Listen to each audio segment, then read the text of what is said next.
So there was a cyber attack against the Red Cross, which happened, I think, in January of this year.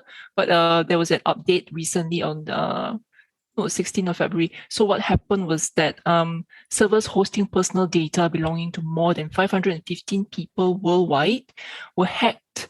And what's involved is actually the information of people, families who have been separated during the war and stuff like that. The Red Cross is a humanitarian organization. So I suppose one of the foremost questions which I have in my mind right now is like how are the bad guys, why the bad guys did it, and how actually do they hope to monetize it?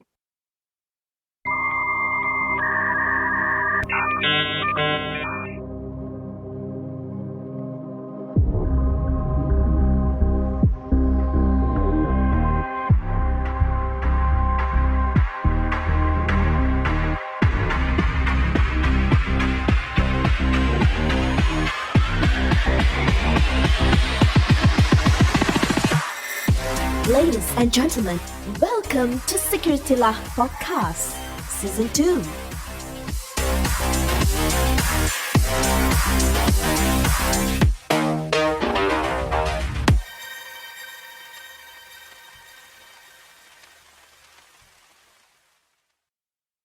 So anybody have any thoughts? Particularly in this case, what could be the motive? Well, there could be different things, right? So first of all, if it's just PII, then you can sell it in the black market, you can make some money. So that is one way to monetize it. Another thing could be is, since there have been certain reports that indicate that this was a high targeted attack, there would probably be some reason, because again, like you said, Red Cross is a humanitarian organization. They deal with a lot of high-profile people also, right? So there is a possibility that there might be someone or somebody's information in those records that people might have wanted. So this is just another thing. You're just trying to find information or trying to find people. I can just think of these are two possible scenarios where one, you want to monetize information. Another thing is where you would have other benefits or other motives behind it. It may not necessarily be monetizing. It could be a political reason or something of that sort. So there could be other reasons why it was highly targeted. In fact, there were certain reports that say that there were custom scripts or there was actually custom code written to exploit these vulnerabilities. So that means there was a lot of effort put into it, right? Yeah. So I think it may not have been just to monetize it. It was highly targeted for a reason. Okay. So just from the website, ICRC.org, which is the Red Cross's official website, they describe the information that has been stolen as belonging to highly vulnerable people, including those separated from their families due to conflict, migration, and disaster, missing persons and their families, and people in detention. And this data comes from across 60 Red Cross and Red Crescent national societies around the world. So monetize, I think your theory that it could be more than just being able to monetize the data is possible. I would love to, to pick everybody's brains here to find out. Yeah, I mean, like you see, right? If people are in crisis, war-torn regions, there is a possibility that high-profile people from these regions would want to move from one border to the other. They would cross states, families would move along with them. What better way to find out who's moving where they are? I think this makes a lot more sense than just monetizing. Yeah. If I can add to what Nigel just said, let me give an example of what's happening right now. So we know Russia and Ukraine is in a tiff right now. And we are seeing that a lot of the soldiers, the Russian soldiers, for example, were unfortunately, in Malay, we call it paksa rela, or forcefully volunteered into the military and required to fight. Otherwise, they face sanctions and legal activities against them or their family members. So as such, some of them may not feel that they want to be part of this conflict, and they say, okay, I'm just going to disappear, be one of the refugees that's left Ukraine. Someone must be maintaining this list as to who has been crossing the border, why they're crossing the border, maybe even real name or sometimes alias. So this data is kept by people who are handling these kind of persons, refugees or people who are running away from this situation. And sometimes some of them are high value targets. For example, they may carry very sensitive information and they may use these kind of situations for them to abscond or disappear from whichever place that they are at. So hence the information value becomes very high. So if you're a dictator and you want to catch all those people who betrayed you, it makes more sense for you to actually have access to this kind of data, because first thing you know that they have run away, they have had contact with this group, which is the Red Cross, and probably have some additional information about where they are, where they've gone to, when was the last contact. So there may be more telemetry data that we may not be aware of. I mean, the contact information is there, it's just one bit, but probably there's more information involved that we may not be privy to.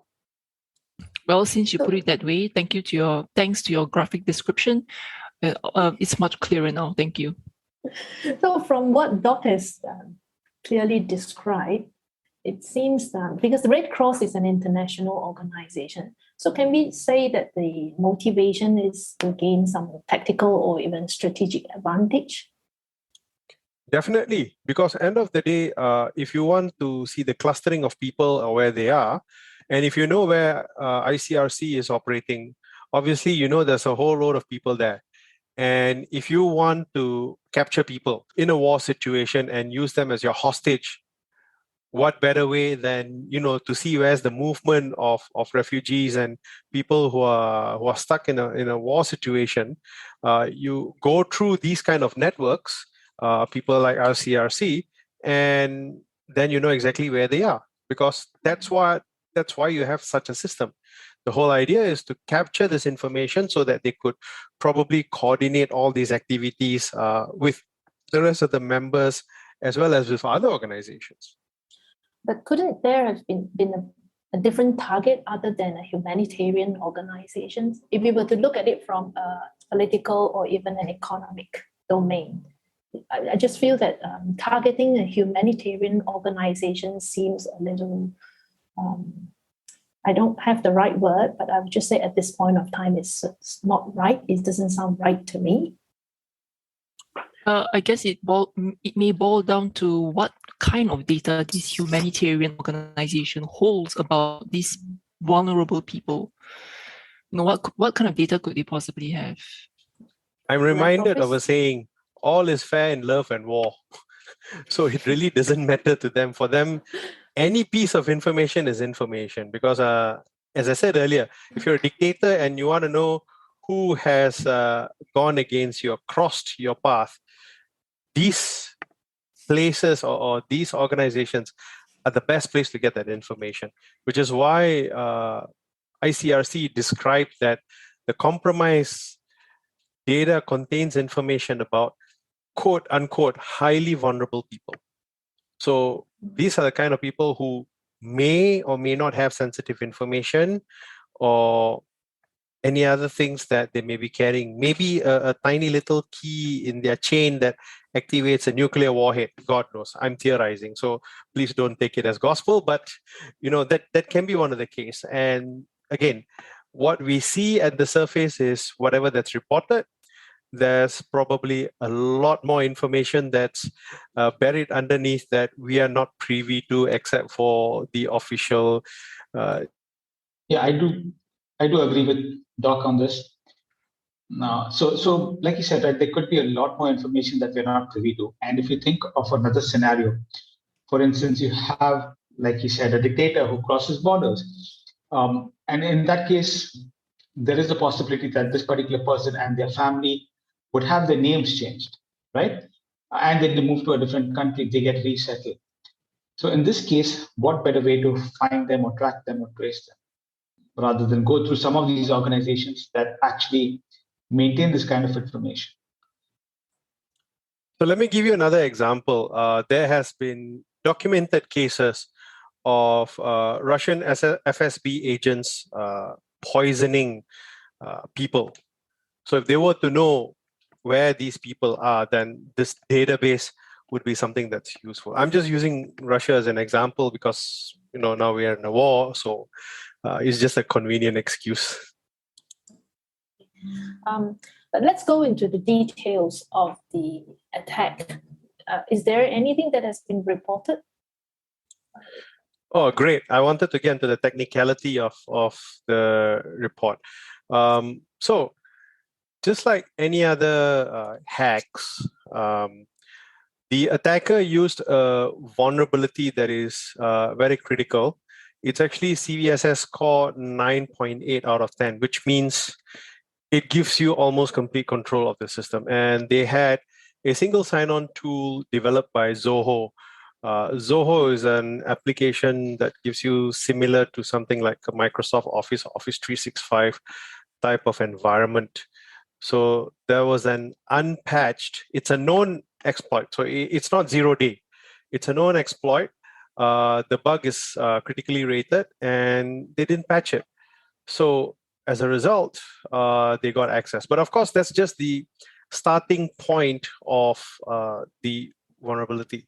From there onwards, they had web shells. So web shells are essentially shells that give access through a website. So you type in a custom URL, then you get a very simple interface where you can put in commands, you can pull out files, you can upload files. So it gives you the kind of capability for you to have a backdoor into systems. And after that, you can do more things like, for example, if there's an Active Directory service, you can compromise the administrator and all other credentials.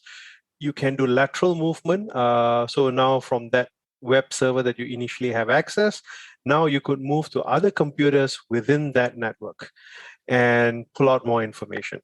So that's how the attackers move. Nothing out of the ordinary. It's a typical attack scenario where you started off from getting access into an externally available service, and then you use tools for you to jump inside the network. So if it's a typical kind of access mechanism, then how did they succeed in the first place? They succeeded because ICRC did not patch their single sign-on tool that was developed by Zoho. So if they had patched that, then the initial access would have been denied. So the rest of the other tools that they used to infiltrate the inside part of the network wouldn't be there because that was the door that they used to get in. So that initial door was not patched. So if they had patched that and hardened it, then chances are very less likely this hack would have been happened. Have they been able to point to any particular agent? ICRC has been quite quiet on this matter. However, a security vendor called Palo Alto Networks reported that most likely, based on an existing attack, the same kind of vulnerability was attributed to a Chinese state-sponsored group known as APT27. So they're the only one who's publicly attributing this to APT27, but there seems to be no reference of this particular attacker. ICRC has remained silent about attribution, and I guess it's more of an organizational stance. Because they are a humanitarian organization, I don't think it is, I can't say proper, I'd say appropriate for them to point fingers at anyone. But then again, there should be some moral grounds about attacking organizations like ICRC or hospitals or humanitarian organizations. That's my personal opinion, but then again, when you're a nation state, I guess, anyone is fair game for you. But here's the thing. I mean, it also shows that, we can always say that ICRC got hacked. Yep, okay. But if we analyze further, the very fact that they did not patch their systems should be raising huge alarms. I mean, today, anyone and everyone is a fair target to anyone, including nation states. So, for example, you may be running a tiny little kopitiam somewhere in Batang Berjuntai, Selangor. And if you have a POS system and you collect credit card information and all that, or you may even have some IP-based CCTV cameras, any one of this IP-connected infrastructure can be used. So, for example, the Mirai botnet used CCTV, the processing power in the CCTV for them to launch a DDoS attack.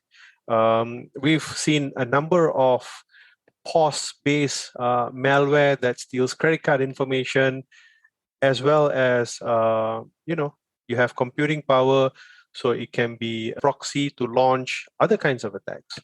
So that's why, for me, for such an international organization, there should be some rigor in managing cybersecurity. Well, I think there is a popular phrase that is known to a lot of people in the cybersecurity, and we even talk about that in one of our earlier episodes. It's not a matter of if, but when it comes to breaches and hacks like that. So to me personally, I think this is a very pessimistic and demotivating stand on matters. If we were to acknowledge this phrase, then it puts us in a defeatist mentality. It's like saying, you do the bare minimum and then you face it when it comes. Enjoying the show so far? Subscribe now so that you don't miss out on the latest episode. We are available on Spotify, Apple Podcasts, Google Podcasts, and many other platforms. Visit podcast.securityla.asia to get the links to subscribe.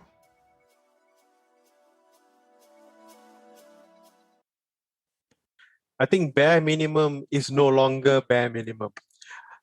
It seems, because we are up against a threat group that has almost unlimited resources and no legal persecution. Practically, with all the motivations to try and bring down your infrastructure. That's why I said in a few episodes ago, if you had asked me this question, say in about 10 years ago, I would even classify you to say, if it's casual hackers, you don't have to worry. You have your script kiddies, and then you have casual hackers, you have a little bit of organized hacking groups. That's it. Groups like Anonymous have been doing quite an interesting job in the recent Russia-Ukraine conflict. So that probably qualifies for an episode at another time. But, there were different categories of attackers. But today, if you look at all the attacks and attributions, it's always the first thing you see in the news is nation state, nation state, nation state.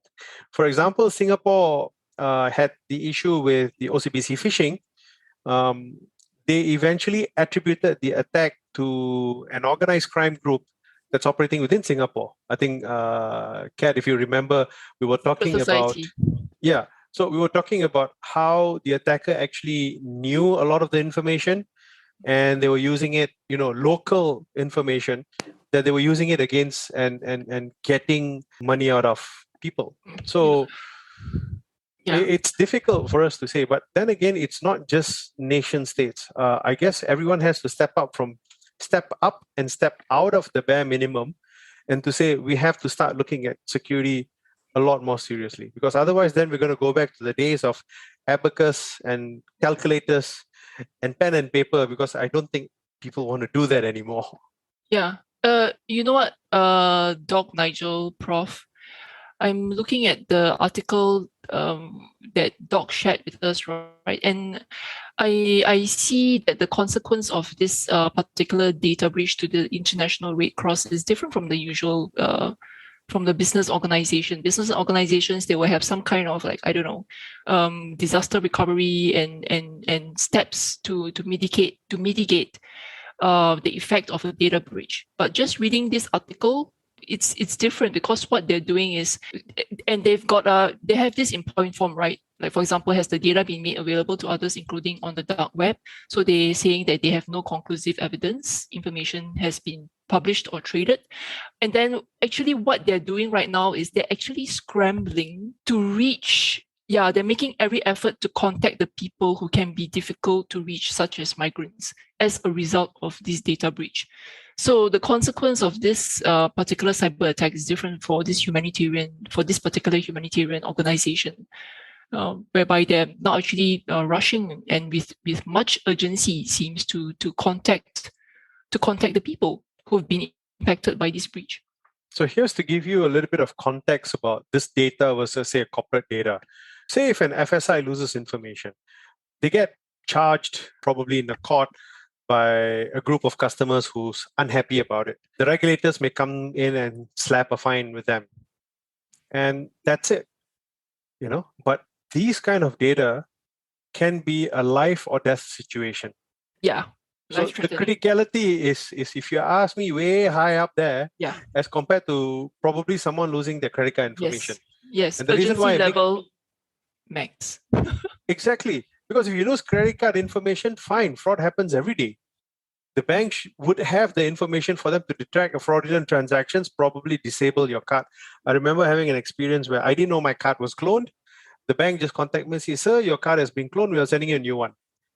There are systems in place that's going to help you from a commercial point of view. And I and everyone else should rightfully expect that they do what they need to do. But in a humanitarian organization, there's no cyber insurance. Cyber insurance is not going to cover humanitarian organizations because humanitarian organizations will operate in an area where cyber war will happen. And mind you, when it comes to cyber war, all clauses become null and void. All insurance clauses become null and void. So you can't use that. There's no reprieve to it. Hence, to be honest, sadly, they're on their own. And when they lose something, they lose something, which is why it is critical that these kind of organizations spend some time to ensure that there's proper cybersecurity rigor in place, because they're dealing with extremely sensitive data. And this kind of data is a matter of life and death for not just one or two, maybe for a lot of people. Yeah. So they recognize that there are people who are at risk and they are the top priority right now. So they're doing things like trying to get in contact with them via phone calls, hotlines, public announcements, letters, and in some cases even traveling to remote communities to inform the people in person. So that's how urgent it's like urgency level is maximum. Is I've never seen anything like this before. So, but it is, as you pointed out, Doc. Yeah, lives because are at risk. I am thinking there's going to be trouble for them to actually find these people because, number one, if they're in a conflict area, sometimes they may not even have mobile. For example, in the Russian-Ukraine invasion, the Russians actually destroyed mobile cell towers, which means effectively no comms. So I don't think letters are going to reach them. They're not in their house anymore. So, I mean, smoke signal. As funny as it sounds, I'm sorry, but that's the reality of the situation. It's going to be difficult because these people may be moving from one place to another to avoid detection, and they may not even be using conventional communication methods to avoid being detected. So in these kind of scenarios, it's going to be interesting to see how they mitigate the risk. I think it's going to be really difficult for them to mitigate this risk, but I'll be interested to see what they do and how they solve this problem. Yeah. What do we know about the hackers who have allegedly stolen the data? Somebody mentioned Chinese state actors, right? Based on a report by the Record Media, which was an extension of Recorded Future, they quote that the German government mentioned that a Chinese cyber espionage group known as APT27 has been attacking them repeatedly. And they've used vulnerabilities in software such as Microsoft Exchange and Zoho Managed Engine AD Self-Service Plus. So these are two softwares that are primarily located outside of the DMZ or the demilitarized zone, which is usually accessible via public internet. And in fact, the Zoho vulnerability that was exploited in ICRC is the same vulnerability that was used to breach Port of Houston Authority, I believe it was last year, according to CISA. So that was just the telltale signs of APT 27. We won't go into much more details because there's a lot of APT groups out there. But if we will continue tracking these groups, and if they seem to be doing a lot more work, then we'll probably cover them in one of the episodes, because to really understand an APT group, we really have to dig deep into their TTPs, tools, techniques, and procedures, understand the psychology and the mindset of how these groups operate, why they choose a certain type of vulnerabilities, and who are the people that they attack. And we know that one of their victims now is Port of Houston and ICRC. And we also see from the German government that some of the German organizations have also been attacked in a similar manner. So it's something that's developing that we will keep in touch, and we will also monitor to see if this is something that we want to cover at a later stage. I just thought of something. This humanitarian organizations, the attack is obviously very different from just any other, as what Kat has shared with us. So in this context, how does the international humanitarian law factor in? I think cyber warfare techniques are subject to these humanitarian laws. Would anyone be able to share anything on this? If you look at Article 5 of NATO, I think there's some description about what's deemed as act of war in cyber. So, I mean, let's not even go cyber. Let's just go on a normal war, right? So there are some things that has been defined to say that you do not do these things. So, for example, you do not destroy a medical facility. You do not target civilians, because a war is a conflict between two nations, and the conflict should be limited to those who bear arms. So soldiers against soldiers. Civilians should not be part of it. So these are the ones that, if you ask me, is an indicator of whether they've crossed the line or they're still operating within that threshold that they've been allowed to. So in this case, if you ask me, targeting ICRC is definitely something that's crossed the line. But the question is, although it's been attributed to a Chinese state actor, then is this an act of war? Because right now we know actively at the present moment, it's between Russia and Ukraine. Cyber attacks happen every day. In fact, if we just to zoom in on the Russia-Ukraine situation, the cyber aspect of the war started much earlier. For example, the sandworm malware that took down their utilities, that happened around 2017, 2018, if I'm not mistaken. So it's been some time ago, and this has been going on. So the problem is to define what is a cyber war. Do we say cyber war happens in parallel to physical or kinetic war? Then it's considered cyber war. Or do we say that, if a nation state attacker attacks any infrastructure, be it critical or non-critical, any country, is considered an act of war? It's still very much a gray area, because, for example, I think in one of the episodes I gave this example where, if someone puts a bomb, like for example, Russia sends a bomb to Ukraine, that's an act of war. Very clear. Russia sends a buffer overflow attack to a server in Ukraine. Is it cyber war? I have no idea. Probably we should spend one episode debating about the definition of cyber war and cyber warfare.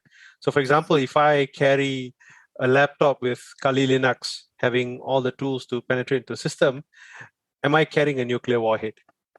And is that subject to me being imprisoned, although I'm a security researcher? I just think there are still many questions that we can look into, and there are many angles when it comes to this one. And only because of the fact that this is a humanitarian organization. And a lot of those times, I think do they even have the financial means to invest in the necessary infrastructures and trainings and so forth. And to what extent can the government protect them in the event of a breach and stuff like that? I guess that's where these kind of organizations have to leverage on each other. You may have other institutions that they are better equipped from the point of cybersecurity, and they should establish some sort of collaboration or cooperation for them to work together and help each other. As I said, whether you're a $2 mom and pop shop or you're the Red Cross, you are a fair target. It's unfortunate, but that's what the situation is right now. And if you have such infrastructure, then it is upon you to ensure that these infrastructures stay secure. I fully agree with you. I think deterrence and mitigation controls can only go so far. At the end of the day, it's really up to the organization for them to weigh the benefits and costs and benefits and see what they can do to protect and safeguard the systems and the information that they are dealing with. Yeah, definitely. Yeah. There are many aspects to this particular data breach that, like Prof pointed out, many questions, many aspects, because this is, I mean, how often do we come across news that a humanitarian organization has been compromised? So we just happened to come across this year. So I'm interested to see how things develop.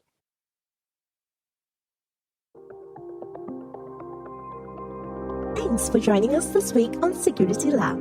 Make sure to visit our website at securitylab.asia, where you can subscribe to the show in iTunes, Spotify, or via RSS so you'll never miss a show.